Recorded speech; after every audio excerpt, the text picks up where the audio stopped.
Here's JB Petito.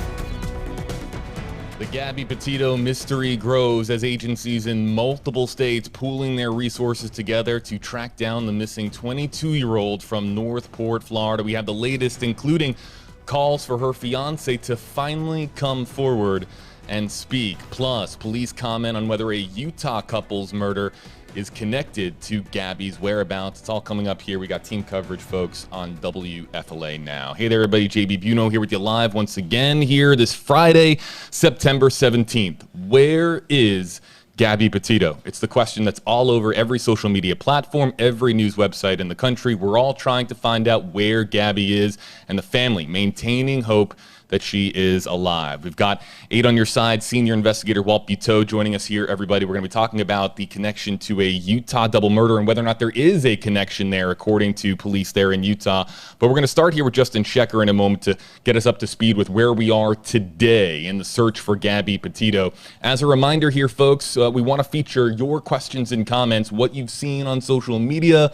We're going to, of course, keep things rooted in reality here, but we want to hear from you here in the Facebook Live comment section. You can use hashtag HeyJB, hashtag HeyJustin, hashtag HeyWalt. You see them in the yellow stripes underneath all of our names all around your screen. If you use one of those hashtags, we'll be featuring your comments coming up here in just a few minutes. But Justin, what's the latest here on the search for Gabby Petito? Well, JB, the latest is the fiancé and person of interest, Brian Laundrie, is still not cooperating with investigators. We know this week the Northport Police Department became the lead agency in trying to find Gabby after that white van on your screen from the body cam video in Utah was found at his parents' home last Saturday after she was reported missing. Well, this is going on here in Florida, this kind of holding pattern, trying to get Brian Laundrie to speak. Yesterday, the FBI Denver tweeted, "The FBI is working with our partners in the Teton County Sheriff's Office, Jackson Police Department, the National Park Service, other state and local law enforcement agencies across the country in the investigation." So, JB, we know there are active searches underway right now out west near those national parks in Wyoming, trying to find Gabby Petito. Yeah, and we're, again, here in the Tampa Bay area, folks. So as soon as we have any update on what's going on with Northport Police, they're the lead investigative agency here, we'll, of course, let you know about it. Walt, there's been a lot of questions here, a ton of questions pertaining to this Utah double murder. The timing is certainly out of the ordinary as far as the timing of Gabby Petito's disappearance, also the location here, of course, that we're talking about. So tons of questions swirling here on social media and online. What do we know here about any potential connection? I understand the Utah police has been speaking on this. It's at least an odd coincidence. We have the timeline sort of commingled and some of the locations commingled. To give you an idea of that, on the 12th of August, there's the police report. That's the day the couple was caught on the body cams after an apparent argument. The argument, according to the police report, happened at the Moonflower Co-op, about 4.5 miles away from where they were eventually stopped by police. And at the Moonflower Co-op, according to the police report, it was reported that the male had been observed to have assaulted the female. The connection to the double homicide, or the theoretical connection to the double homicide, is that a Kylan Schulte worked at the co-op. We do not know if she worked at the co-op on that particular day, but she did work at the co-op, and her recently, she had recently gotten married to a Crystal Turner. Their bodies were found on the 18th of August, shot to death. They had been reported missing on the 16th of August. So that whole week of we're wondering what happened after the 12th up until the point where Gabby was last heard from on the 25th. During that week, in this small community, very sparsely populated, a tourist attraction at most, during that week, we have these two incidents sort of colliding at one single location, the Mayflower Co-op, and the bodies of the two women were found at least in a radius that we think is like a 15-mile radius from the area. And just to add on that, the resolution, JB, we talked about this week was that police did not press charges against Gabby Petito, but they did separate them for that night on August 12th. He was taken to a family crisis center, a hotel room, while she was told to stay with the van, JB. So that was the other thing we learned. And I have again here the police report from the other day. And the line that really jumped out to me the most is, when Brian explained to police that, quote, that the time spent together created an emotional strain between them and increased the number of arguments. So that is one of the quotes that I pulled from the report the other day. We also know, JB, while he's not talking, his parents aren't talking. There's a lot of media staked out outside their Northport home. His sister did give an interview with another network today. Didn't really say much other than that she has not spoken with Brian Laundrie, her brother, and that she believes this is a big misunderstanding and hopes Gabby comes home safe. But again, there's so much speculation, JB, as you know, swirling on social media. Why is he remaining silent? We know police talked about his constitutional rights to do so, but you have Northport Police, their chief, Gabby's parents, all pleading with him to at least tell them, are we looking in the right area where those searches are underway out by Grand Teton and Yosemite National Parks? And I want to speak to the social media element to this story here for a moment. The moment that I got home last night to the moment that I drove into work this morning, I was being sent text messages, TikTok videos, Reddit, subreddit threads all over the place as far as all of the people that are coming forward to try to help find Gabby. And while there's a lot of interesting information out there, it's just social media right now is littered with misinformation and theories and unsubstantiated claims. So I want everyone here watching to just be very, very well aware that while sometimes social media can be used for good and good information can come out of these types of scenarios, sleuthing, if you will, a lot of times you have to take it with a grain of salt what you see, because so much can be either,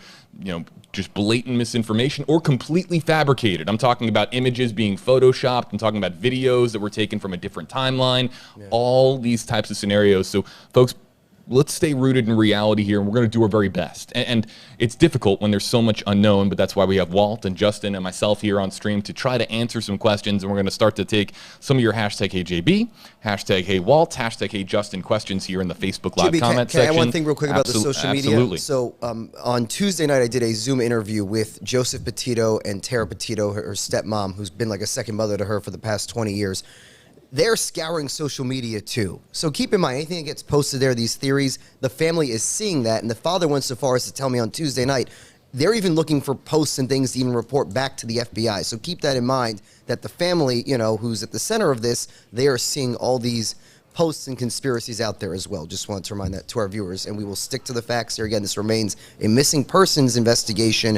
At this point, no evidence of an actual crime. And as we take some questions now, and we're going to be featuring your comments here on screen momentarily, and again, use a hashtag if you want your comment featured on screen, and if you don't want your comment to be featured in your name and your profile picture to be put up on our stream here, then just don't use a hashtag and we'll let your comment go idly by here. And there's no way we'll get to every comment and every question, but we'll very much try to do our best here. And as a reminder, we're going to try to keep the train on the tracks, so to speak. So any hashtag HeyJB comments that I see, for example, that have some wild theory, clearly we're not going to put that up here on screen. We're going to try to keep things somewhat on the tracks, so to speak. But with so much unknown, it's really easy to get caught up in all of these types of questions that we're about to throw up here on screen. So let's start here.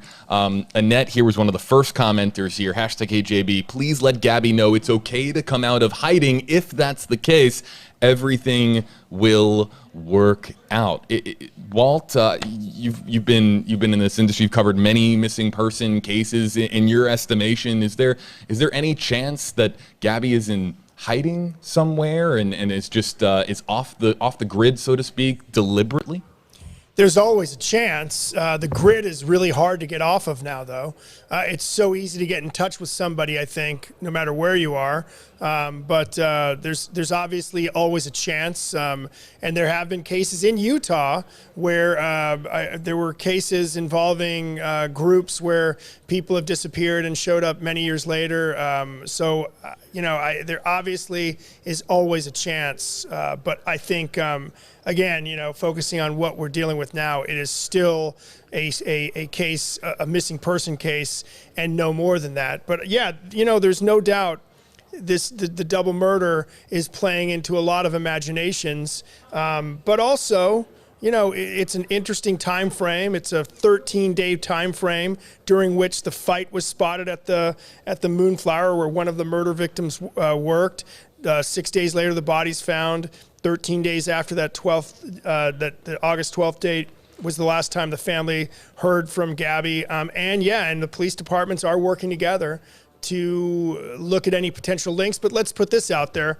They would do that no matter what, I think. It's not necessarily they have anything at this point. It's just sort of, wait a minute, both of these happened in this extremely rural area around the same time.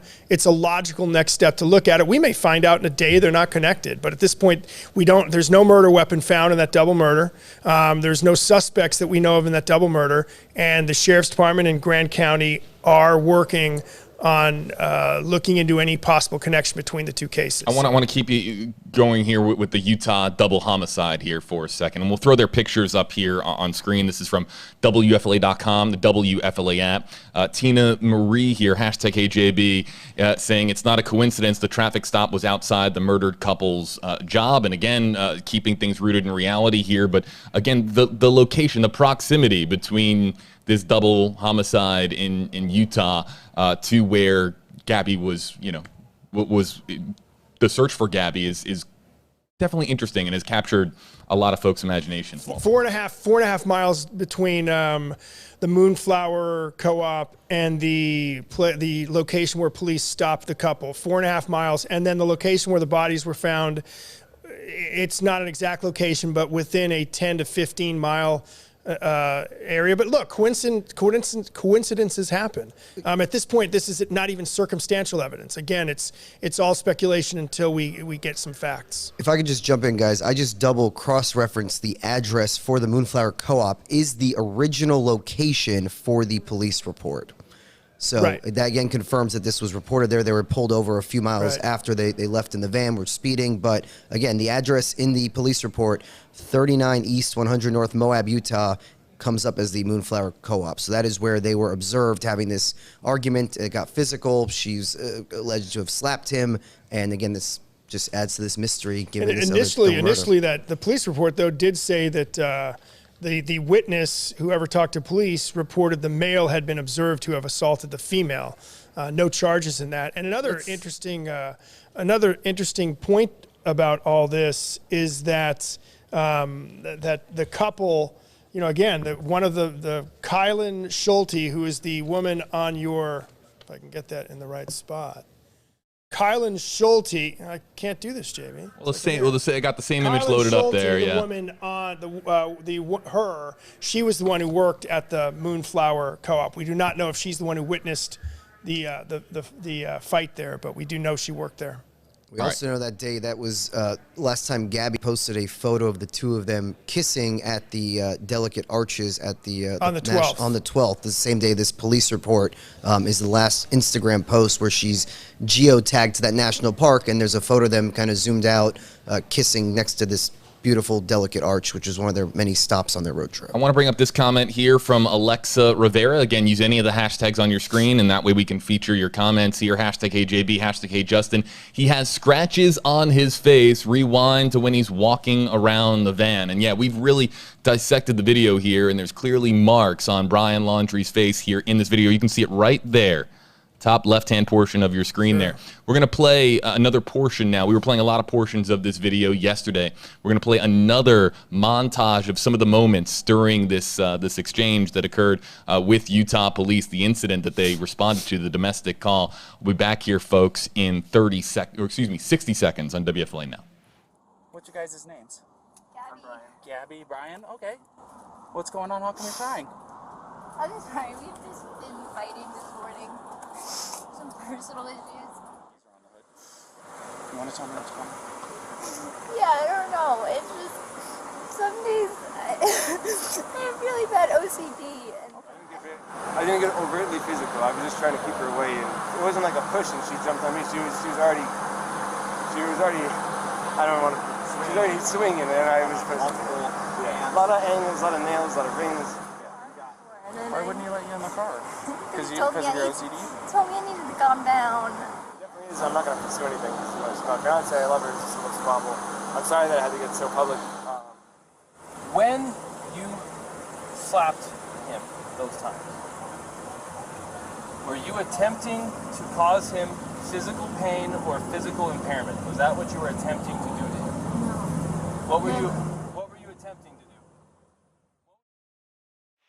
And there is a little montage there of the exchange between Utah police, Brian Laundrie, and, of course, Gabby Petito. We'll get to some more comments here as they start to trickle in. But, Walt, Justin, any observations here based on, again, the video that we've been watching now really for the last 36 hours? I think we notice is how distraught she is in that video. They eventually determined it was a mental health breakdown, not a domestic assault. And the reason Brian said he went to hit her was because she feared he was going to just leave her there in Moab. That's what the report says. And as I mentioned before, it's significant that they were separated for that night. She stayed with the van we know was registered to her, and he was put up in a hotel for that night. And again, with this timeline, JB, we know this is August 12th. It's 13 days later, 9 days later, August 21st. That is when her father told me he last spoke with her. There you see him on the screen, Joe Petito. He says he spoke with her. She was in Salt Lake City. And the reason he says he knows that is because he ordered her food to help her get a food delivery. 4 days later, Mom says she spoke with her the last time near Grand Teton in Wyoming. So the question is exactly what happened after this incident on the 12th, and it's 13 days later she last speaks with her mom. By September 1st, police say Brian Laundrie is back here in Florida with that van, and she is nowhere to be found. Let's get to some more of the comments that are coming in here, everybody. Again, use any of the comments here on your screen. But really quick, as a reminder, we have a lot for you on WFLA.com, the WFLA app, a timeline of the search, Utah police commenting on the double homicide and the proximity to Gabby Petito's disappearance. You can click on the link in the comment here, whether you're joining us on social media, joining us on Facebook Live. You can click on the link. It'll take you over to WFLA.com. You can also download the WFLA app for the latest live push notifications on everything pertaining to the search for Gabby Petito. And again, Brian Laundrie now remaining and continuing to remain silent. There's so much frustration here. Bonita here, hashtag JB, did the fiance get interviewed? In all capital letters, did he request a lawyer to not speak? And I'll have Justin and Walt kind of explain where we are with the attorney and the statements that are being put out. But let me just kind of pass this along here to you, because early this morning we got word here. Now we're here at WFLA here in the Tampa Bay area on the Gulf Coast side of Florida. We got word of a protest. Now, a protest that was starting to come together, being planned and formulated online. A protest that originally, in concept, was to occur later on today outside of Brian Laundrie's house. People who are so frustrated with what's been going on here in Sarasota County, people that were going to go outside of Brian Laundrie's home with signs and demand that he come out and speak to police, or speak at all, just period, just to say something, to just kind of face the music, so to speak.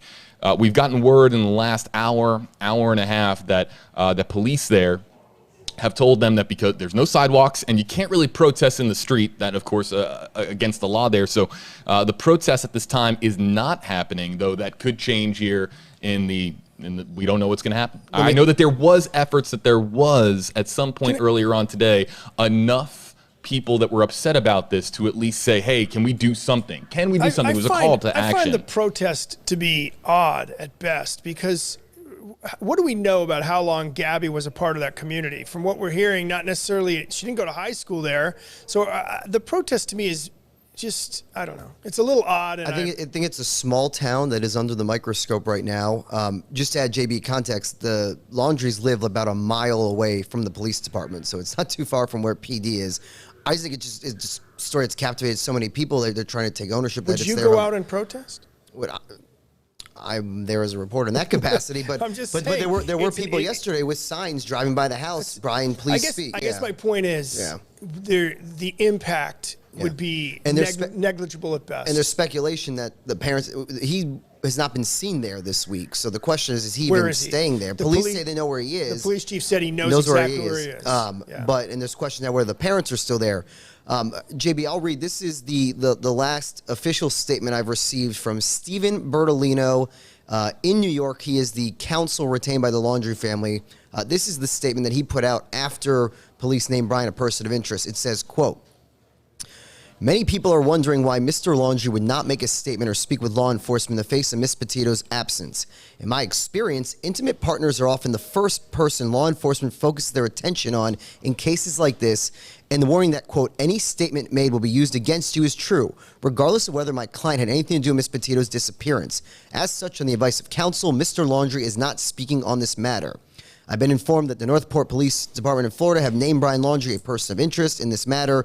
This formality has not really changed the circumstances of Mr. Laundrie being the focus attention of law enforcement, and Mr. Laundrie will continue to remain silent on the advice of counsel. Again, that is the statement from Stephen Bertolino, and it's also important, GB, to note, Mr. Laundrie was back here in Florida on September 1st. By the time police came knocking on his family's door on September 11th, they already had this attorney ready to go. And let's talk about that. And referred Northport Police to Mr. Bertolino up in New York. It's a long drive from Grand Teton National Park. Yeah, 35, 36 hours. It's a multi-day trip back from that area of the country to Florida. So if you contacted your family, you needed legal representation, you have a lot of time on the road to make the necessary phone calls to do that. So the timeline with the attorney getting thrown into the picture here relatively early does add up because, again, you have to make the drive. Brian has to be in the van, getting the van back to Northport, Florida. And again, the van right now is in with police, and of course, FBI is looking at it as well. Examined. Yeah. Let me make one thing clear again, one more time. I'm going to double up here on this because I want to make sure that this is perfectly clear to our audience.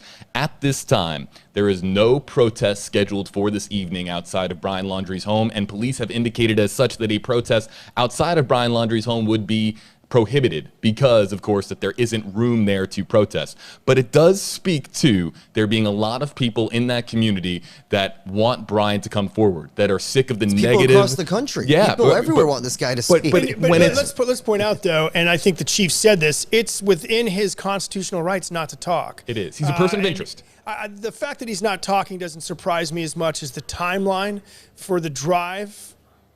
3 to 4 or 5 days, whatever you did, 3 to 4 or 5 days.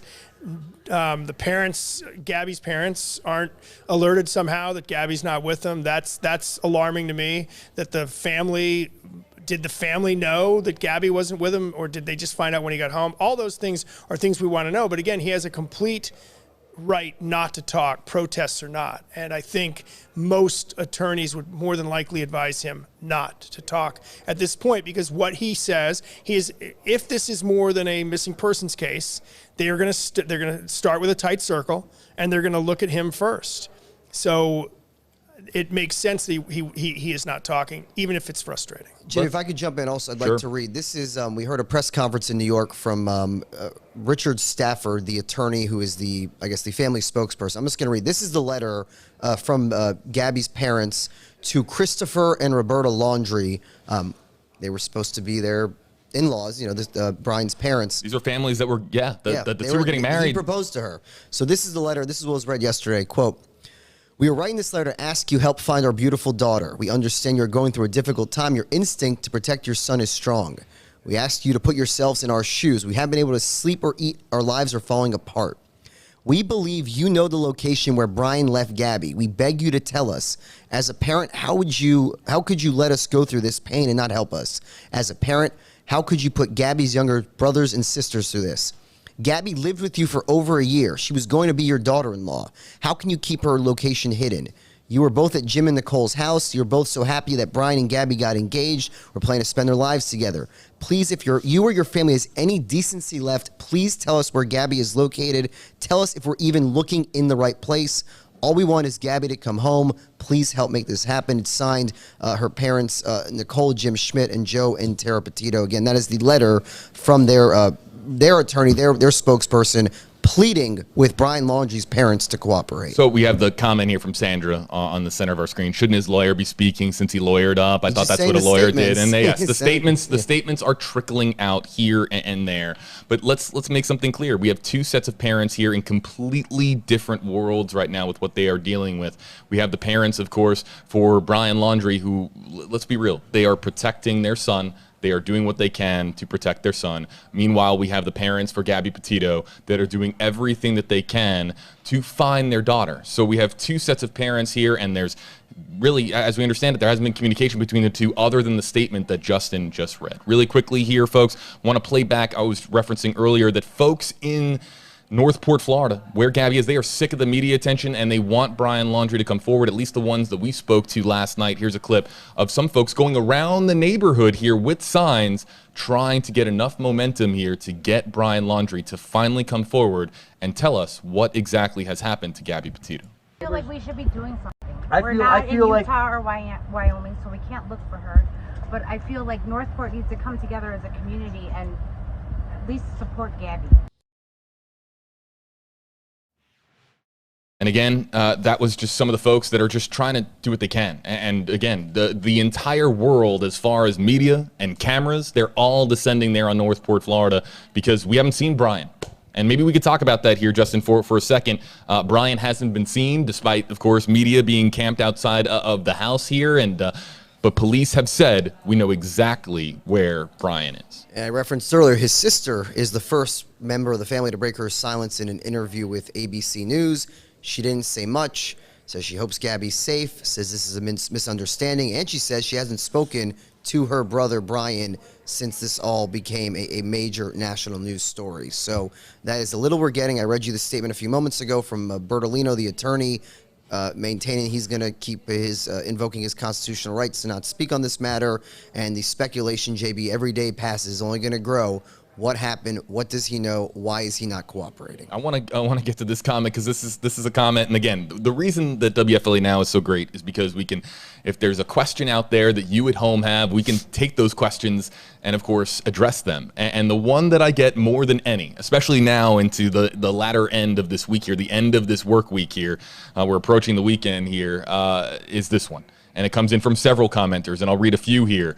Christine Marie, hashtag HeyJB, have they pinged her phone? Carissa here, hashtag HeyJB, where is her cell phone? Laura Santiago, moments ago, hashtag HeyJB, have they been able to ping her phone for its location or checked her social media for any clues and messages, etc.? And Justin, we've had some clues come forward here, but as to pinging her phone, let's just address the pinging her phone before we get into the social media trail. First of all, it has to be on. It has to be on.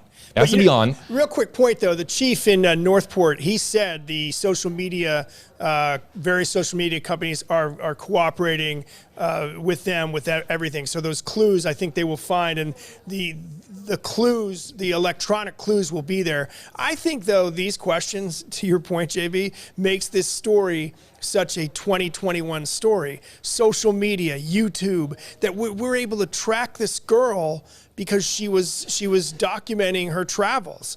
And then the fact that the very end of it is caught on body cameras. Again, a very modern story that 10 years ago even, 5 years ago, we don't have the body cam footage. 5 years ago, 6, 7 years ago, we don't have the social media, the blogging, the vlogging, whatever she was doing. We have none of that. All of that has allowed us to follow this trail of how the trip began, how it ended, and then again how it now is in this situation. Think of all the evidence that we have potentially in this case that wouldn't have been there even 5 years ago because of social media and because of body cameras. And you know, here's the legality of it too, because we just got in a question here a moment ago, and it's from Becca. And we're gonna stay on the electronic aspect of this story here for a short time, because if there's just an overwhelming amount of comments here on all of our social media platforms. We're live on a lot of different places on Facebook, YouTube, and Twitter. To Walt's point here, a very 2021 news story being covered in a 2021 sort of way here by us. But let's get to some of the comments that are coming in pertaining to a different electronic device. Becca here, hashtag HeyJB, can't they ping his phone to track where he stopped on his drive back? Again, his phone referring, of course, to Brian Laundrie. Every gas station should be able to have surveillance to show his behavior. So the second point here first, they've checked, they are routinely now, they are combing through all of the surveillance video. Absolutely. As far as traffic cameras along the route. That's all on the table here. But pinging his phone, the legality of that, I don't know if either of you can speak to it, because pinging somebody's location and finding out where they were and tracking down exactly where they were. I can tell you exactly where some members of my family are with Find My Friends on my phone, but for you can't ping someone's past location, can you? I believe you can. Well, how though? They would have to have used the phone in a particular area. If you have GPS tracking on your phone, I would imagine that there is an archive, of course, of your GPS location. And the feds have done that. They did that with the insurrection. They were able to afterwards on many of the documents say so-and-so was here, here, and here. So there's no doubt they can do that. And there's probably no doubt they may be able to, they're doing it now. One other point that I heard from a reporter in Utah was that these national parks now have surveillance videos, surveillance cameras, and technology that checks on license plates coming in and out. So there's a lot of electronic information to go over here. And I'll just add to all of this from my experience covering these type cases. Law enforcement knows much more than they're telling us. And Absolutely. if they're working to build some case, and then this question where they have the phone or not, and they're not going to reveal it. For example, on Monday night when I first spoke with Northport Police, I said, do you know when Mr. Laundrie got back here to Florida? He told me yes, but we're not sharing it at this time. Wednesday, he's a person of interest. They then reveal, no, we knew he's been here since September 1st. So they know more than they're going to reveal. They're going to keep their cards close to their vest. They try to build a case. But again, at this point, still missing person. They have not announced any potential charges against him or anyone else.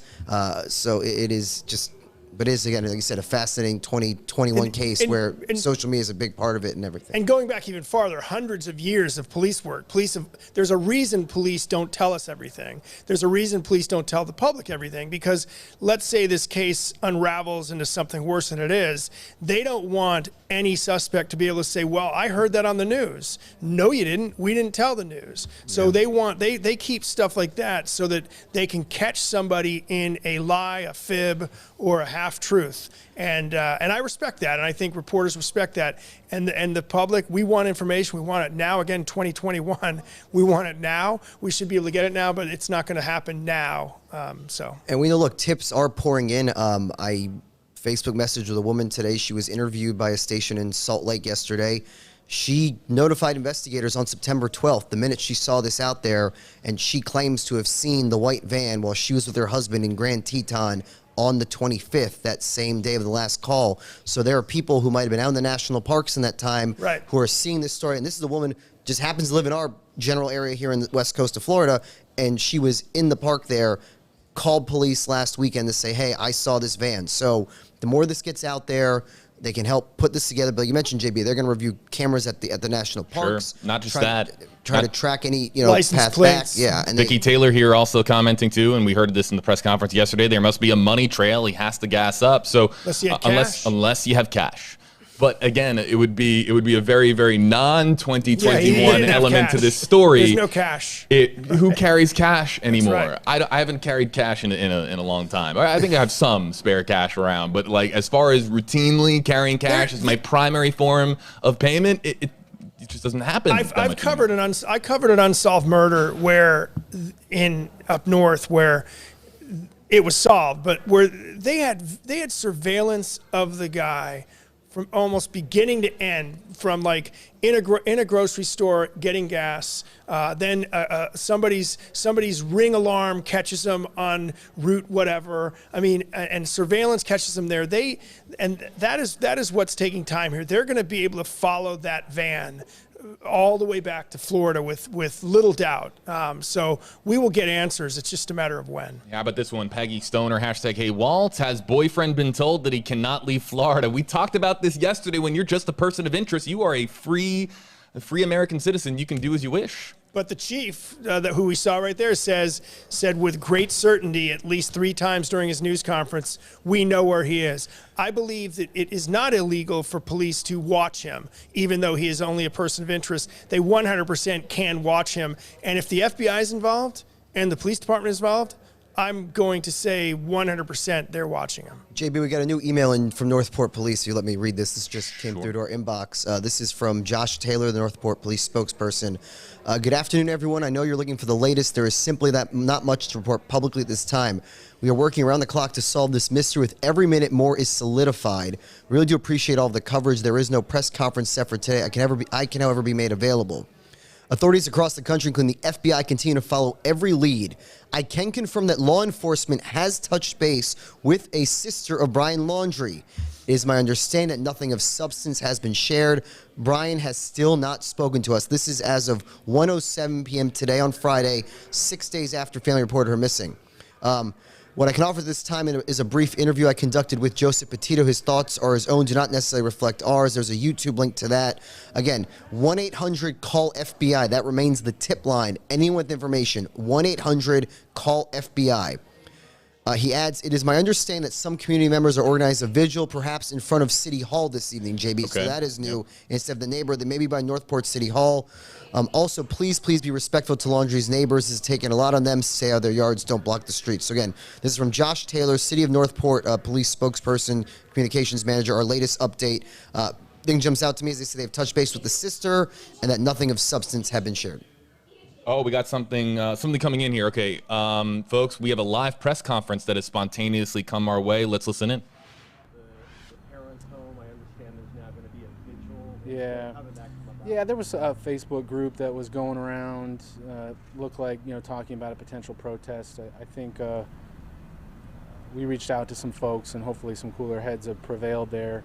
On more of a positive scale, it appears that there'll be potential for a vigil here out in front of City Hall. We're not organizing that. We've just heard that potential from the community. You're not organizing, but the city tried to... This is Josh Taylor with Northport Police. Right. I mean, that's just, we're a civilized community here. I don't know that we're going to go with pitchforks and down the street here. And then Teton County Sheriff out west, Sheriff's Department, Sheriff's Office, I should say, saying that they are now doing physical searches out there. What can you tell us about any ground searches? Right. So certainly the Northport Police Department is not, going out there to do a ground search. That just doesn't make any sense. So working with folks, I can't necessarily even confirm what those authorities there are doing. We're working closely with the FBI out of Tampa, and they're collaboratively working with the FBI out of the Denver area. So that may or may not be happening. I really don't. In the last 24 hours since the chief spoke to us yesterday, and aside from Brian's sister speaking today, what progress can you tell us about the investigation? Well, I think every minute we have received an enormous amount of tips, and it could be everything from this van was in this location at this gas station at this time.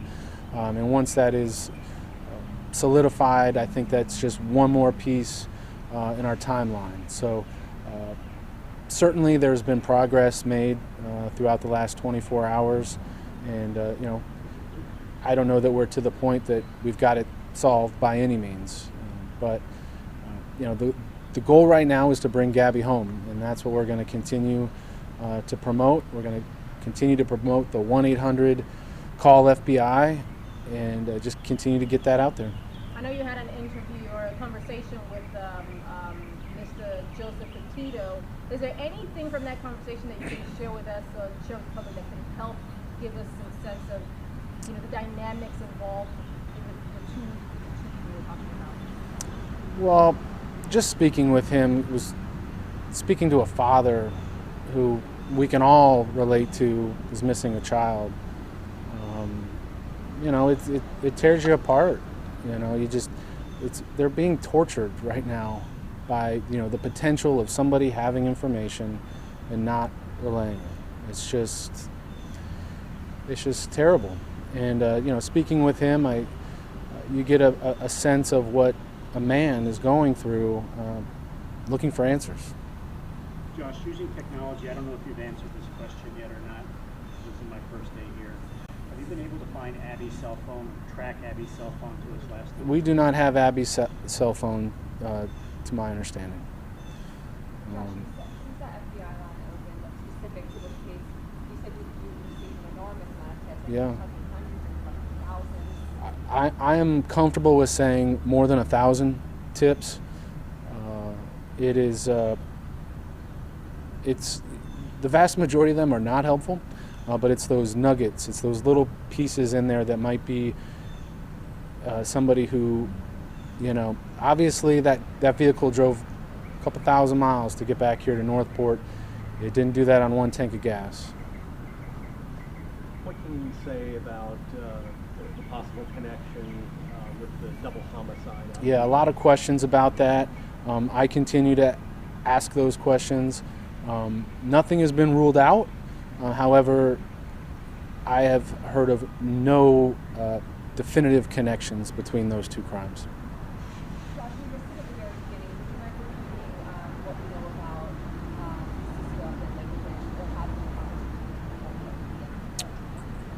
Yeah, bottom line, not a whole lot there. The sister apparently went on media somewhere and said that she has been communicating with police. What I'll say is I had to go look into that and figure that one out, and to my understanding, she has spoken with law enforcement, but there was nothing of aha. You know, I mean, this was okay. Nothing of substance. She spoke with law enforcement. Do we know if that sister even close with Gabby and Brian in their lives at all? According to her, according to her, you know, her kids know her and this and that. I can't speak for her, and yeah, sorry. Okay, thank you guys. Sure, it's Josh Taylor, JOSHTAYLOR, the Public Information Officer for the Northport Police Department.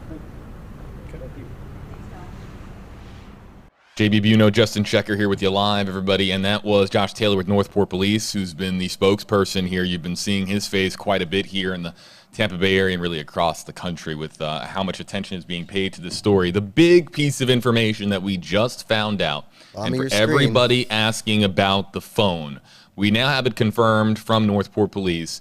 They do not have Gabby's phone. Gabby's phone is missing. Gabby's phone is a key piece of evidence. Gabby's phone could unlock everything that we are trying to find out about Gabby Petito's last known location. So we're trying here as far as asking the right questions, and of course members of the media there and asking the right questions here. But that, Justin, is such a key component to this story. Again, Walt was talking earlier about 2021. Your phone is everything. You can use it to pay for things. You can use it to tell people where you are, communicate with people. You're mapping where you're heading next. Everything is in your cellular device. And law enforcement not having that at this time is a big hindrance here in this investigation. Now the question is, where's Gabby's phone? Is it still with her, or are they separate? We don't know. And part of the reason this story, JB, is getting such attention is this young woman left a massive digital footprint from this trip. We've talked about her active Instagram page. And if you've noticed, JB, since this is all broke and since she's been missing, she's up to almost 300,000 followers on Instagram are now following her. So again, we don't know if the phone is still with her. When I talked to her dad the other day, he's hoping maybe she's still just off the grid. Maybe a phone's dead, still with her, still holding on to hope that she will resurface at some point. But again, the big news, they confirmed today, they do not yet have her phone. He also touched on the interview the sister of Brian Laundrie did with another network. He did allude that she has spoken to law enforcement, but it wasn't a fruitful conversation, so nothing really came out of that to lead them any closer to bringing Gabby home. It was also asked how many tips they've received. They say an enormous amount. Many of them are not helpful, but obviously there's a lot of dedicated detectives here locally in Northport. FBI are going to go through, try to see if any of those tips are helpful in putting this puzzle together to find out where she is. I want to throw up this comment here that just came in from Tom Colombati, and I know we have a lot of hashtag HeyJB, hashtag HeyJustin comments in the queue. Walt Buteau, by the way, folks, he's getting ready for our team coverage tonight on WFLA News Channel 8, our evening newscast. And as a reminder, you can go to WFLA.com, the WFLA app, for the latest on all the reporting that we have for you. A lot of different articles and resources onto not just the search for Gabby Petito, but also the double homicide in Utah and police commenting on that. The timeline of Gabby's disappearance, it's all for you there on WFLA.com and the WFLA app. We're also live on a lot of different Facebook pages for our sister stations, our television station sister stations that are out there. You can also go to their respective websites for all the very latest on the search for Gabby Petito here. But back to this comment from Tom Colombati. Hashtag HJB, Josh, referring to Josh, the spokesperson Taylor. with the police department there in Northport. Josh didn't know much, just saying. And you know what, though? First and foremost, we appreciate any kind of update. So Josh is doing his due diligence here as being the spokesperson for the police department and just standing outside and just trying to answer questions, because there's so many of you out there clamoring for updates and clamoring for information. So he didn't have to do that. Northport Police didn't have to do that. They did. And we did get a new nugget of information here that they specifically do not have Gabby Petito's phone. And if it was in that van, you better believe they would have had it by now. So the phone is not in the van. The phone is not in the custody of police or law enforcement. So here we are. So Josh didn't know a whole lot, to Tom's point Well, here. we said before that they're not going to tell us everything. That's true. And we can't hammer that point home enough, JB, that they know more than they're sharing. But I bring this up, though, because can you imagine how frustrating it is for investigators to not be able to ask Brian Laundrie the fundamental question here, which is, when did you last see her? When did you last see her? Can you, everyone, just take a moment here. We have said, put yourself in the Petito family shoes, put yourself in the Laundrie family shoes. Just take a second and put yourself in the shoes of investigators on this case, whether you're the FBI or Northport Police or otherwise. You have the center piece of this investigation, which is Brian Laundrie, as far as just asking that fundamental question: where did you last see Gabby? Where was Gabby when you were with her last? Where do you think that she might be? These questions, just Gabby's location. You can't ask these questions, and that's got to be absolutely maddening for investigators, especially considering the fact that we just learned, which is they don't have her phone. So they don't have her phone, and they don't have a line of questioning with the number one person that they need to question to track down. Only Gabby person Petito. who has been named a person of interest at this point is this fiance boyfriend who embarked on a cross-country road trip. We know they left July 2nd is when they left Long Island. They stopped in Colorado, Utah. I believe Wyoming is the last place where they were. He is the last known person to be with her. There is a 8-minute YouTube video that they have produced together for this nomadic static website she was trying to build. We know both of them had shared frequent posts on social media, on Instagram. But despite this, what appeared to be this loving young couple relationship, high school friends in New York, they rekindled. He proposed to her, went off on this dream trip, and then like that, he's back here in Florida and she is nowhere to be found, and he is not cooperating, JB. And the speculation is only going to grow with each passing day as that family becomes more desperate for answers. I'm seeing that, if I just jump on that question, because we've talked about this a lot, JB, is again, even the police chief. You're talking about Lisa's question here. Okay, so let me just read it here. Some people join WFLA now and they're listening in their cars or on long road trips. Interesting story to be following on a long road trip. But let me just read this comment and read all the comments here. So for those of you who are just listening, wherever you might be listening from, Lisa Warden, hashtag HJB. Why can't police force the boyfriend to come in and tell what he knows? And the key word here is force. Why can't they force Brian Laundrie to come in and answer questions? And the reason is because we live in such a great country. We live in a country where you are free as an American citizen. You have the freedoms that you enjoy every single day, and one of them is to not speak and to, of course, have a legal aid represent you and to be able to hire an attorney and to be counseled by your legal counsel. So that's really the reason, Justin, is that they can't just handcuff Brian when they don't have grounds to charge him with any crime. Even if they listed him as a suspect, things get very, very hairy. But you can't just handcuff the guy, bring him into your police department, and force him to answer questions. He can invoke his constitutional right to remain silent. I believe our colleague Jeff Patterson did a report last night on why there's a difference between naming him a suspect versus person of interest. So I believe that story is on WFLA.com. Jeff Patterson talked with someone about that distinction at this point. So that is one thing that keeps coming up, is why they can't just force him in to speak. I'm pretty, I don't want to say shocked, JB, but amazed that the sister did give that interview with ABC News, because you have the parents not saying a word. You have these statements from Bertolino saying he's not talking. So it did surprise me a little bit that the sister did go public today, and that Josh Taylor confirmed in the email that they did speak to her and that she just really wasn't helpful at all. Again, her words saying it's a big misunderstanding, which, again, you see the statements from Gabby's family, just how irate they are that this they were supposed to be their in-laws, supposed to be getting married, and now their daughter's off the grid, and that family is not cooperating whatsoever. I believe the statement I read says if they had any decency left, they would come forward and compel their son to talk, or at least have them go in to speak, because what did Brian say when he pulled back with the van, and this young woman who had been living with them, they've been dating 2 years, engaged, was not there. When the first question, the parents said, Brian, where's Gabby? And who knows what that conversation was? And Brian's parents know. Brian's parents know something. Yeah. And again, Brian Laundrie is a person of interest, and they know where he is, but they can't force him to come in and answer questions. He has invoked his constitutional right, of course, to remain silent. And that, of course, is a major hindrance in this investigation. I want to talk about something else here. We got some more comments coming up here in the queue, but we're getting now, and I hope I'm not alone here by saying that, you know, this is obvious. I'm stating the obvious when I say this, but there's a pit in my stomach, because every day that I wake up and Gabby is still missing, this becomes less and less likely that we're getting to an outcome that we all want. And we're getting now to a point now, we've been talking about this story now for the last 5 days or more, and I forget, it's Friday, right? Today's Friday? It's just all the days have blurred together here. Monday night at 11 was the first time I reported on this on the air. Yeah. We got wind over the weekend. I went down there Monday night. I spoke with Northport Police. Monday is also when her mother, Nicole Schmidt, and her stepfather gave that emotional press conference up in New York.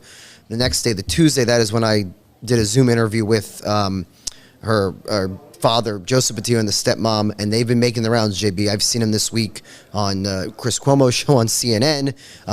They've spoken with our national broadcast News Nation. They've been on those broadcasts as well.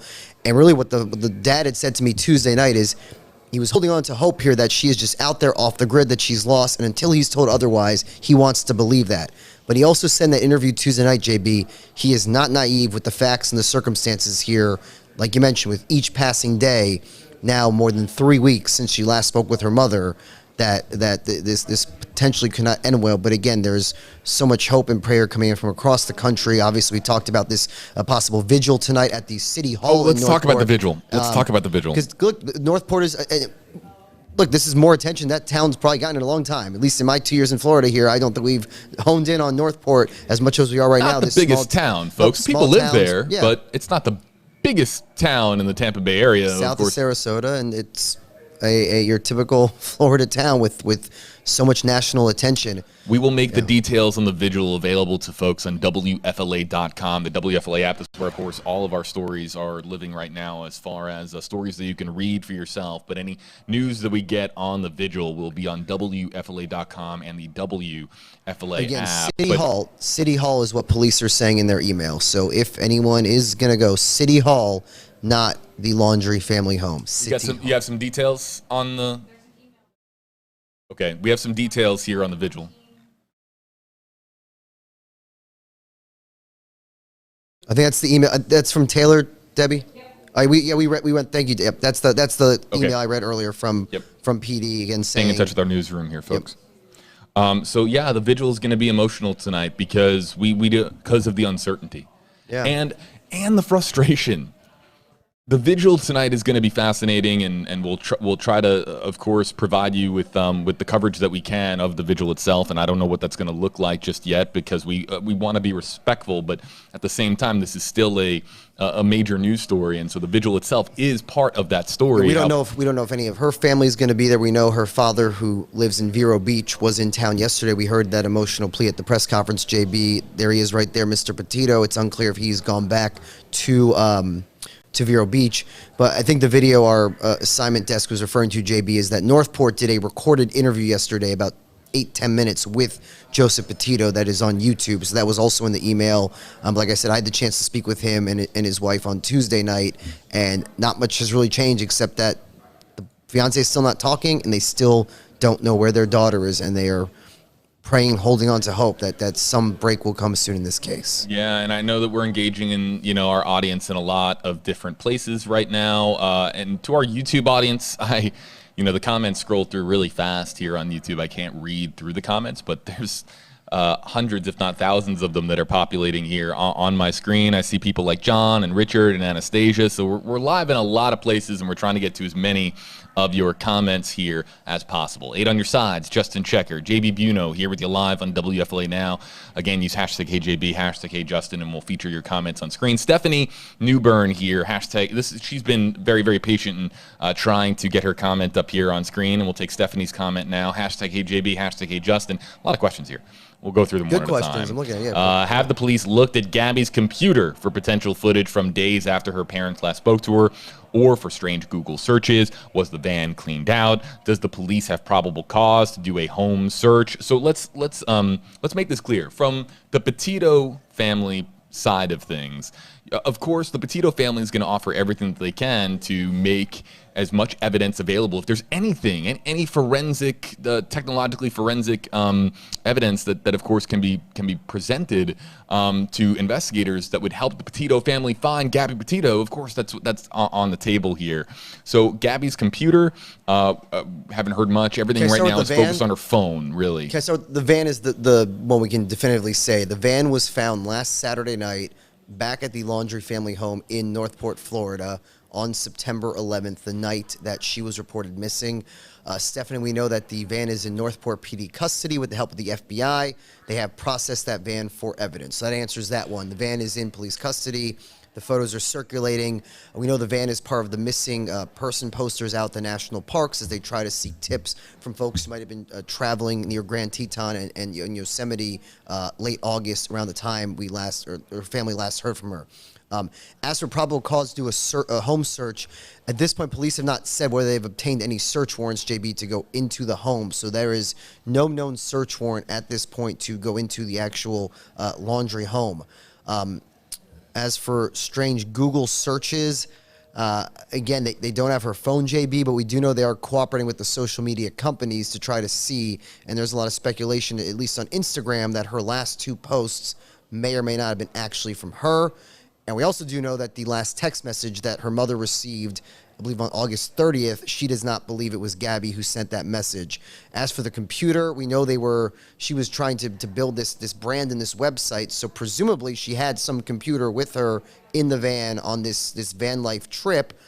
Question is, we don't know at this point, Stephanie, if that computer was still in the van when Brian came back, or if that computer is also missing. But given how active she was in trying to build this online narrative of her trip, my best guess, JB, is she had some computer laptop with her on their trip, but we don't know confirmed or if and where that is. The phone is everything.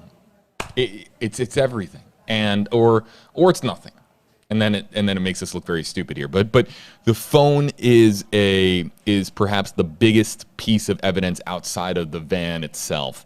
And you would imagine that investigators are doing everything they can. So listen, we've had a lot of questions come in the last several minutes pertaining to pinging the phone and tracking the last text message, the text message, the Yosemite text message that, of course, right here that you're going to see, no service in Yosemite. That text message going out from Gabby's phone to Gabby's mother, tracking that text message, pinging cell towers. Here's the thing.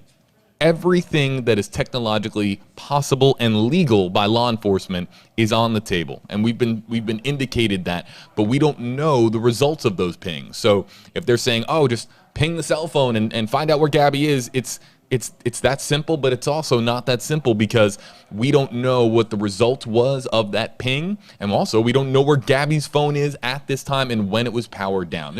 I think we can all agree that at this stage, that it would be very odd if the phone was still charged and active. I mean, we're talking about several weeks now since Gabby was last seen. So the phone is dead, likely powered, or at least powered off, and it's somewhere, and we have no idea where it is, or if it's still with her, if it was discarded at the park, if it was discarded, or it was destroyed, or as her dad, the soundbite that still jumps out to me from my interview with the father.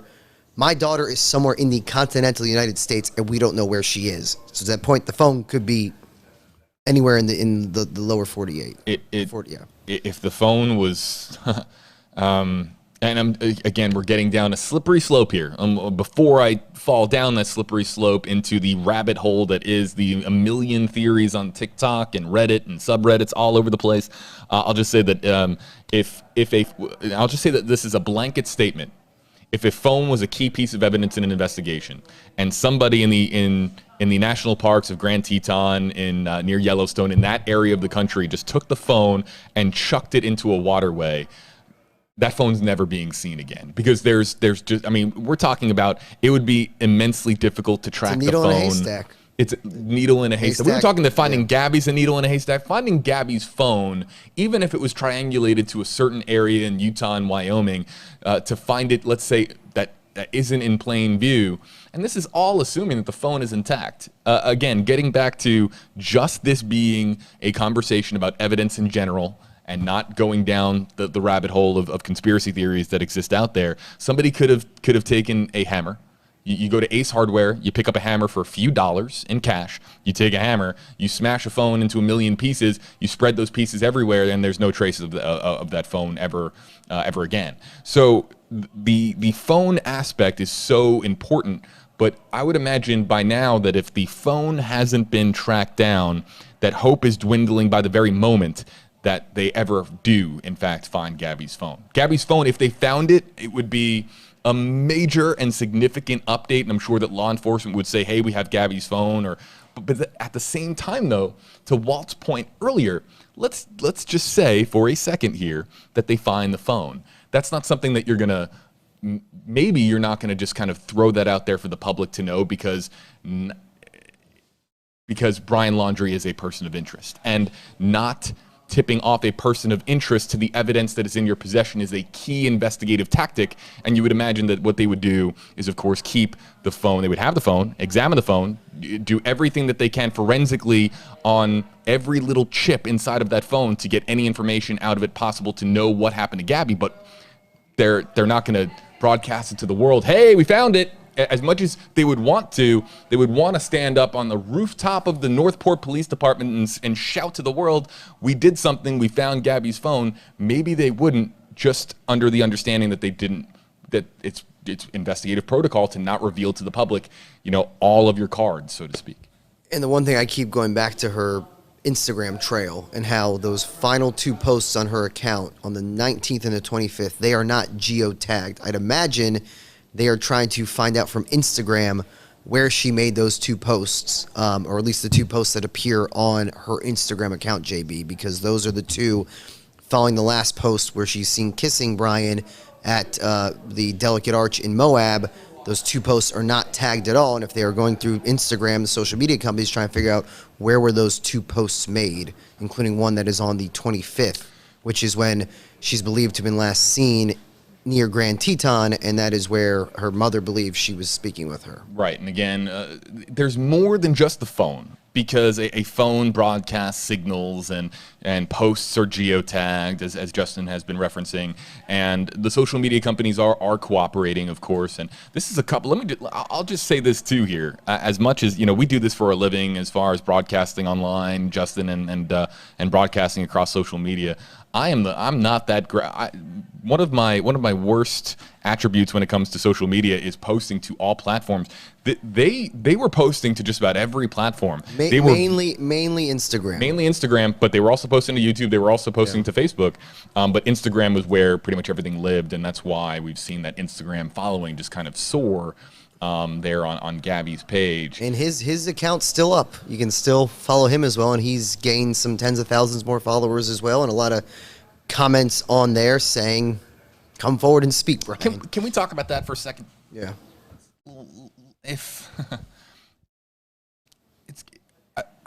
it seems a little, leaving the account active when you are the most talked about person of interest in the country. From Florida to Wyoming to New York. Well, a lot of people follow him, and everyone knows that face and knows his name by now, and his account is still up there gaining followers as we speak. Leaving the Instagram active. So here's my 2 cents on that for a second. I think that every single move, big, small, medium, every move that Brian Laundrie is making right now is going through the advice of his attorney and through legal. And I'm sure that if there was a conversation, hey, do we leave Instagram active or inactive, that that sort of conversation that at this stage, and again, and where we are in 2021 and social media being at the core of so many of our lives, that I'm sure that was a conversation that if it did occur, it was with an attorney present because the optics of deactivating the Instagram are just as revealing as the optics of leaving the Instagram up. And she's still tagged in his bio, taking on #vanlife with @GabbsPetito. The full bio says, take a hike every day. Bug bites are better than being brainwashed by the media. Nature enthusiast taking on van life with Gabbs Petito. That is he's up to 92.2 thousand followers, JB. Just checking Mr. Laundrie's account as we do this live stream with all of you. Yeah, and we'll put up, and this is their... I don't know if I could put up that comment. There are some comments that I can put up, folks, and some that I can't because... this one's like kind of right there on the line as far as we don't put up conspiracy theories and we don't put up things that are too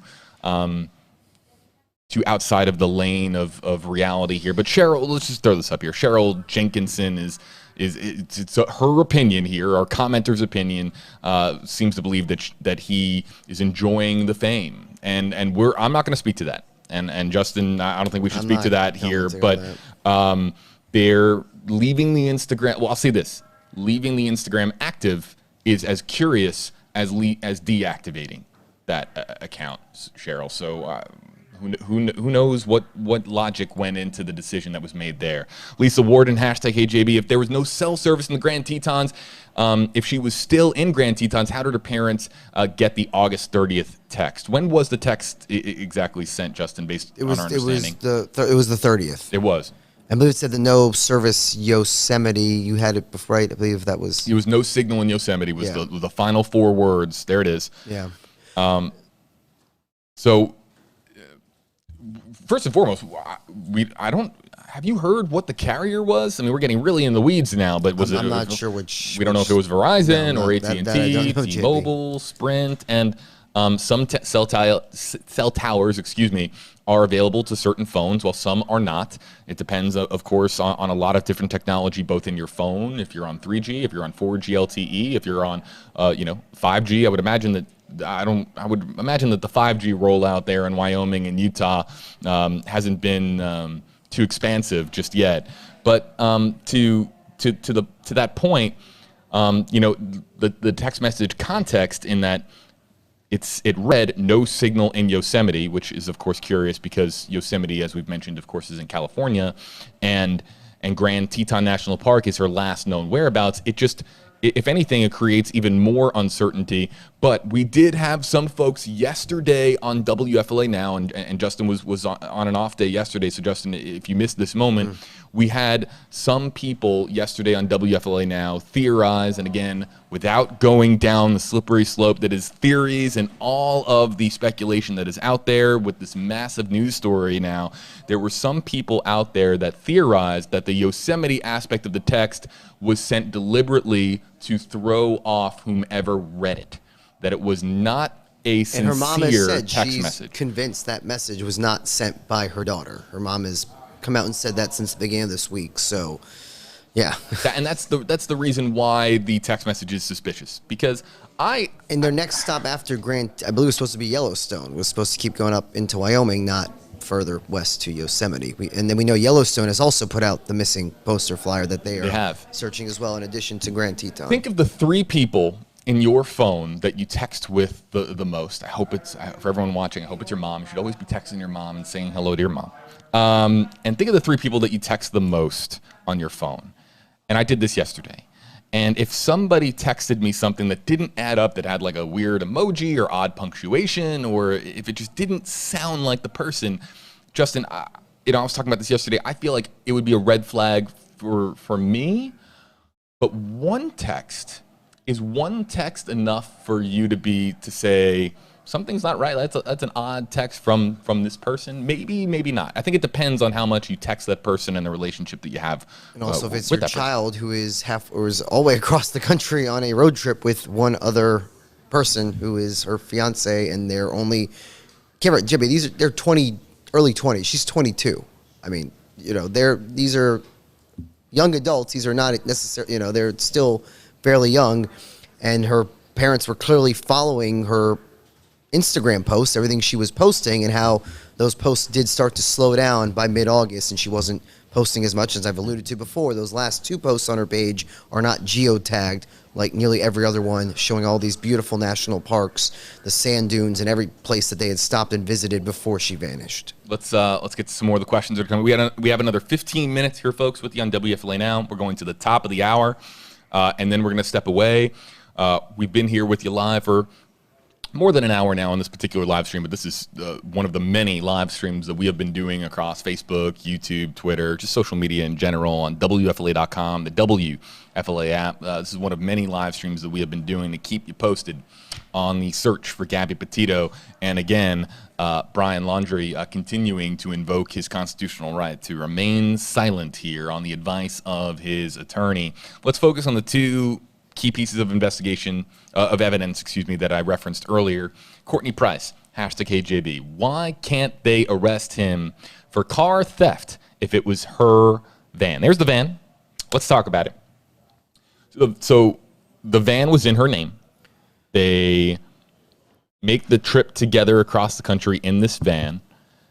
The van then... he's driving the van there in the video there in Utah. He was the one behind the wheel. He hits something. He hits a bump of some kind there on the road. He references it here. It was a long day. We were camping. I'm sorry. I hit the bump there. So he hit a bump. And then Gabby says, I was distracting him from driving. I'm sorry. And then, of course, they separate them from there. But talking about the van here for a second. The van, they travel cross-country in this van. It's in her name. And he drives the van. As we understand it, the van resurfaces here in Northport, Florida. On what day? September 1st. And the van doesn't have Gabby in it. But the van is here in Florida. And so for folks asking, the van right now is in the custody of police. And you would imagine that they have every forensic expert at their disposal combing through. The FBI has been helping process the van. Microscopically, I would imagine at this point, just trying to look for any clues. Forensic Files is a show that I have watched in the past, and I have seen episodes of that show, and that show is brilliant because they delve into some of the available forensic technology that is out there. And I remember a couple of episodes of that show just delving into how they can examine a piece of dirt and sometimes cross-reference dirt to where a person may or may not have been, like dirt microscopically inside of a vehicle such as this one. So when I say that they are examining this van right now, I would imagine that they are examining every little tiny crevice of that van to give them any information that could connect them to Gabby Petito's last known location. So, but to the question here, Justin, from Courtney, why can't they arrest him for car theft if it was her van? And at the press conference yesterday, a member of the media asked a question specifically to the police chief there in Northport, asking, can you charge him with theft of that vehicle, or can you make any automobile-related charge to Brian Laundrie because he drove it home to Florida, or he has the vehicle with him in Florida at the time of Gabby's disappearance, or when this, of course, became a big news story, and the van was in her name, and he had a one-word response, and it was no. So they don't, and I don't understand the legalities behind it. I'm not an expert, but it's been sort of explained to me in the sense that, again, because no one's in contact with her, did he coerce it from her possession? She was obviously letting him drive it. So again, you heard the chief's one-word answer, JB, that they are not going to, at this point, charge him for theft of the van. Yeah, and so that is not something you would, and I forget who was on yesterday. We had a lot of people on stream with us yesterday here, but there was somebody who noted, I think it was Josh Benson who noted that you would imagine that if they are looking for any reason to get Brian Laundrie into the Northport Police Department. Again, Justin, you noted it's a mile separation between Northport Police. We don't believe he's actually at the parents' home, but... Right. So Brian is believed to be in the area, or at least they know exactly where Brian is. But there's a separation there of a mile. You would imagine that Northport police are looking for any misstep, any little loophole, anything that they can do to get him physically into the Northport Police Department for questioning. And at this time, they can't. So he is a person of interest, but it speaks to how little they have on Brian Laundrie at this time, how he remains a person of interest. And again, to Brian Laundrie's sister speaking to another media outlet saying, I'm hoping that this is all a big misunderstanding. We have to keep everything within the realm of possible right now. And it's very much possible that Brian Laundrie, of course, is a person of interest who is not responsible for Gabby Petito's disappearance. As outworldly, as otherworldly of a concept as that might be for some of our commenters joining us, there is a scenario here where Brian Laundrie had nothing to do with her disappearance, and some people think that there's a pretty good chance that that's the case. There are other people that believe that there's zero chance of that being the case, but based on where we are in this investigation, Justin, that's what we have to consider within the realm of possible. Everything remains on the table, Everything's JB. possible. I mean, we'll stick to the facts that we know. He is clearly the person law enforcement is focused on. He is clearly not cooperating. He is within his constitutional rights to remain silent. And I don't want to say it's a game of chicken at this point, JB, but like, there's the pressure from the police chief, from the family, the community, people across the country want him to at least just come in and say what he does know. His attorney saying, well, anything can be held against him, but if he did nothing wrong in this circumstance, we could at least say, hey, yeah, the last time I saw her, we were in Grand Teton, or we were in Yellowstone, or no, we did get to Yosemite, just to give some direction to the search if she is off the grid by herself and praying nothing bad has happened to her. But he is maintaining his silence, and the pressure will continue to grow with each passing day. Yeah, a lot of pressure on Brian Laundrie to come forward here, and again, anything is possible. But I want to really hammer this home for people. And what's interesting about this comment next is that people always are commenting this towards me in the Facebook Live comment section, and not related to anything that I'm reporting at the time, but they're commenting at other commenters with these exact words, and those words are innocent until proven guilty. So for anybody out there that doesn't understand that concept, that is a concept that has been around for a very long time in this country. Innocent until proven guilty. In the court of law right now, Brian Laundrie is completely innocent. He has not even been charged with a crime at this stage of where we are, September 17, 2021. In the court of public opinion, there are people here. It's been difficult to throw up objective comments here from social media because so many people are claim that they are 100% certain that Brian Laundrie had something to do with her disappearance. And again, with the amount of unknown here, everybody, we have to stay rooted in fact as much as we can here. And again, one more time, innocent until proven guilty. We have another 5 minutes here on stream. 5 minutes here on stream. Let's get to some of the final comments. This is a last call for your #HeyJB, #HeyJustin comments here. That if you use those hashtags, we can animate your comment on screen. If you don't want your comment animated on screen with your name and everything, just don't use the hashtags and we'll let your comment scroll on by. Okay. Justin, this is something that you can speak on, and you've noted here as well. Debbie Village, #HeyJB, their Instagram photos with the captions are very interesting. And there have been online sleuths that have been combing apart every word that Gabby has posted in recent weeks. I just go back to the last photo of them showing this loving relationship was the same day as the police call in Moab, Utah, when they're at the Delicate Arch in Arches National Park. And there are these two posts after, which to your point with reading text, you think the person wrote it. You look through the way those other posts are written, and you wonder, did she actually post them?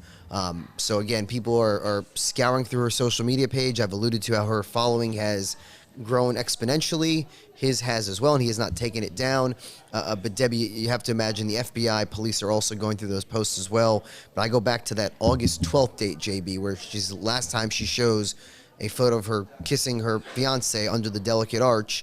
and that's the same day this incident occurs with police after they got into the scuffle and the argument. So, again, social media playing a big role in this. And again, JB, social media is part of the reason this story is taken off. This wasn't just some young woman vanished from her hometown. This wasn't a presumed abduction from somewhere that she went to school. She was on a cross-country road trip with the man who professed his love to her, proposed to her, young couple from New York, lived in Florida, and social media and all this documentation you're seeing here from their YouTube video was a big part of their life and a big part of the image they were putting out there to the public from this cross-country road trip. I'm gonna hit a. I've seen some new comments come in here in the last couple of seconds. I want to address something here pertaining to Brian Laundrie here. I'm gonna hit the pretend button here we're pretend for a second. We're just gonna completely pretend here for a second, but let's not rule out this scenario. And Justin, I'm curious to hear your perspective on this, and we'll get to more #HeyJB, #HeyJustin comments because they're really starting to come in now. I'll get them here on screen in a second. There is a scenario here where Brian Laundrie is just dying to talk, right?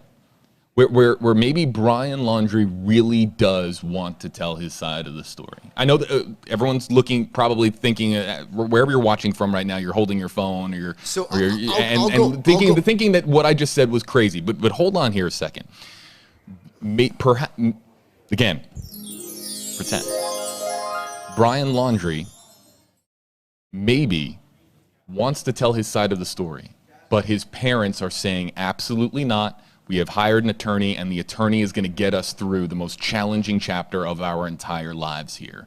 And so, Brian, we know that you are being chastised by the media. We know that you are being chastised by the public. We know that your name and face is everywhere, and that you are everyone wants to hear from you, but we are telling you you cannot speak. And that's a scenario that isn't that far out of the realm of possible here.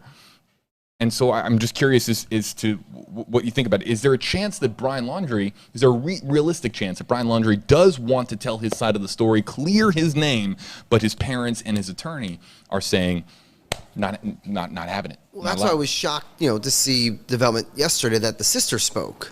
That someone from the family did go public and has made comments on the record to a media outlet.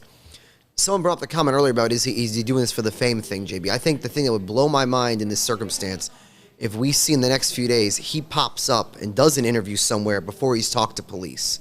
And that goes back to that fame notoriety comment. So, look, I hope that's not the case.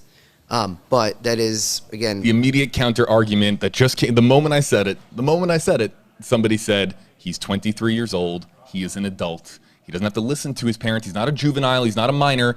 He doesn't have to listen to what his parents are saying. Yep. But maybe what I was getting at is there a chance that he is so startled by what has occurred here and the response to this story. Not every missing persons case in this country blows up to this magnitude. Perhaps he is so startled by all of this. But at the same time, my own counter argument here is that the attorney was hired before this became a massive national news story here. So, and his Instagram page, bug bites are better than being brainwashed by the media. When was that posted? That's his bio. That's what it says. Take a hike every day. Bug bites are better than being brainwashed by the media. That is from Brian Laundrie's Instagram bio. Has he ever gotten a really bad bug bite? Long time ago in the wood, yeah. More comments coming in here, everybody in the Facebook Live comment section here. Let's get to this one. Jessica Crocker, #HeyJB. How is he any different than the majority in the world that would have to talk? And this isn't a piece of new law or legislation here. You can remain silent in this country. It is a constitutional right. You do not have to speak, and you can invoke your constitutional right to not speak in a situation such as this. And he's done that, Justin. Through his attorney, Mr. Bertolino out of New York. I read the statement earlier and saying he will remain silent at the advice of counsel, and that is where we are, despite these emotional and desperate pleas from Gabby's parents, from the Northport police, and yeah. Richard Nardi, #HeyJB and Justin. Do you know if other states' law enforcement are reporting and looking? There it is right there, from the FBI in Denver. Yep. looking FBI Denver, Teton, go pull it back up. Or it's looping, right? Yeah, it is looping. But we know the national parks out, Grand Teton, Yellowstone, they put out posts on their Instagram page. Obviously, FBI Tampa is coordinating with FBI in Denver out there in the Rocky Mountain West region. We know Moab police is probably in some way involved in this, given the police report and the body cam video. They are in some way cooperating, and you have to imagine other law enforcement agencies, given they documented everywhere they went, are probably being reached out to, given all the stops they made and how they publicized them at all these different parks and locations in Colorado, Utah, and Wyoming. This is what I want to bring up Chris's comment here. We're going to kind of go rapid fire through these last few comments here before we end out our stream here. And again, we're not going, we're going off stream here for a little while in a few minutes, but we're not going anywhere. If there's any major update, we're back up here live with you on stream. Christina here, hashtag AJB. My thought is, even if he wants to give his side, every word he says would be twisted. And that's what his attorney said. That's exactly what his attorney said. That's what his attorney's argument is for remaining silent, is that what's the last name? Bertolino. Stephen Bertolino is arguing that if my client comes forward and says exactly what happens and proclaims his innocence, it will be twisted and turned into a way to make him look guilty. They just want, when did you last see her? Are we looking in the right place? You know, again, there is no evidence of a crime. She could be off the grid, have wandered off, but he's just not helping at all. Brian doesn't need to say anything. Brian can take his finger and point to a map, and that would be helpful. And that's what the family's saying. At least tell us where these searches are going on near these national parks. At least confirm to us, yes, this is where the mom spoke to the daughter on the 25th. These are the right areas in Grand Teton, Wyoming. It's supposed to be headed to Yellowstone, or did they even actually make it to Yosemite like that cryptic text? So to your point, just pull up a map and just help them hone in, JB. Let's go rapid fire through some comments here. Allison Winter, hashtag HJB. Many people go missing in Yosemite, a lot actually, unexplained. This could very well be another one of those cases. Yellowstone is 2.2 million acres. I want to bring up Yosemite here, just again, because Yosemite was the final word of that text. No signal in Yosemite, the text that came from Gabby's phone to Gabby's mom. And Yosemite is 1.1 thousand square miles. I don't have the acreage on that here. Maybe I can get it up here in just it's huge. It's absolutely massive. You're talking about a very rural, open part of the country up there, Wyoming. Grand Teton is huge. Yep. Yellowstone is huge. Yep. Yosemite, massive. These are huge areas to search, and that brings us back to the previous comment. Richard, are they searching? Yeah, they're searching. But when we were talking earlier about needle in a haystack, that applies here. I mean, we're talking about a needle in a haystack. To all the commenters that are asking this line of questioning, Brandy King, hashtag HJB, what about the two girls that got murdered the night that they were at the bar? And then also to Eric here, hashtag HJustin, possible tie to the young married couple that was murdered in Utah while camping, something to think about. This is all connected, of course, to the Utah double homicide. We talked about that earlier on in the stream. The connection, again, the only known connection between the two cases is that one of the women in that couple who was murdered worked at the co-op in Moab, Moonflower, where the police report was originated from, where the fight happened while they were in Moab on the 12th. That is the only known connection, but investigators are not ruling anything off the table at this point. So, Eric, thank you for that question. We know our investigator, Walt Buteau, is taking a closer look at that case and potential ties this afternoon on WFLA News Channel 8. So for those of you in the Tampa Bay area on the Gulf Coast side of Florida, Hillsborough, Pinellas, Polk, Pasco, Sarasota, all the coverage area that is the Tampa Bay area, your NBC station, that's us, WFLA News Channel 8. We have coverage and team coverage coming your way. I'm sure Justin, Walt, our Allison Henning, our entire team is combing through this story and trying to present you with the very, very latest, of course. So that's tonight on WFLA News Channel 8. Well, the final comment that we will take here, and let's see here. Well, you know what? Just this one comment here. I think it disappeared. Well, last thing I'll just add again. It did disappear. JB, the tip line.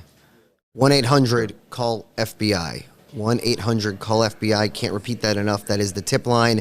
They've gotten thousands of tips. They're coming through them. But anyone, again, and who has any information that can help bring this young woman home to her family that might have been out there in the parks that week of August 25th, knows anything, anyone wants to report anonymously, JB, that is again the plea from her family to call that 1-800-CALL-FBI tip line to try to help bring Gabby home. Our final comment here comes from Amy Cross, #HeyJB.